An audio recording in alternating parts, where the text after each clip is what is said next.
তুমি এমন একটা ব্যক্তি যে কয় আইলো তার পিছেই যাও, গেলে পরে তোমার ক্ষতি হয়, লাভ হয় না। কথাটা ঠিক না বে ঠিক? ঠিক। ডাক করলা না, না। যখন তোমার কাছে টাকা পয়সা থাকে, তখন তোমার আপন বন্ধু বান্ধব, কাছের মা বাবা মা থাকে। যখন তোমার কাছে টাকা পয়সা থাকে না, তোমার আত্মীয় স্বজন কোনো বন্ধু বান্ধব তোমার কাছে থাকে না। কথাটা ঠিক না বে ঠিক? ঠিক। রাগ করলা? না, না। এই কথাগুলো আগে পিছনে কোনদিন বলছিলা? না। তুমি মানুষের পিছনে যায় হাজার হাজার টাকা পয়সা নষ্ট করো, তোমার পিছনে এসে কেউ 10টা টাকা ক্ষতি করে না।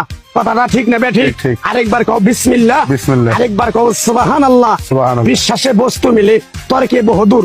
তোমার যে কথাগুলো বলছি সত্য বলছি না মিথ্যা বলছি? সত্য। তুমি এমন একটা ব্যক্তি, মানুষের দুঃখ কষ্ট দেখতে পারো না, তার পাশে যাই দাঁড়াও, তারা এসে তোমার পিছন থেকে ক্ষতি করার জন্য ঘুরে। কথাটা ঠিক না বে ঠিক? ঠিক। রাগ করলা? না। কিছুদিন আগে একটা বিপদে পড়ছিলা, অনেক বন্ধু বান্ধবের কাছে 10, 20, 50 হাজার টাকা হাওলা চাইছো, তারা তো ফোন করেই নাই, তোমার সাথে এখন যোগাযোগ বন্ধ করে দিছে। কথাটা ঠিক না বে ঠিক? ঠিক, ঠিক। রাগ করলা? না, না। এই তাবিজ গাছ গাছরা দিয়া কারো কাছে টাকা পয়সা নিয়ে খাই না, তোর কাছ থেকে সামান্য কিছু টাকা নিয়ে আমি একসঙ্গে হোটেলে খামু, দিতে পারবি? পারবো। পারবি? পারবো। লাইক লাগবো না, তোর মনটা খুবই বড়। কেউ 50 টাকা চাইলে তোর 5,000 টাকা দিয়ে দেস। কথাটা কি করছি বুঝতে পারছ? জি। আরেকবার কবি বিসমিল্লাহ। বিসমিল্লাহ। বিসমিল্লাহ বলার সাথে সাথে তুই আমারে 500 টাকা দিবি, তোর এক টুকরা গাছ দিয়ে যাবো।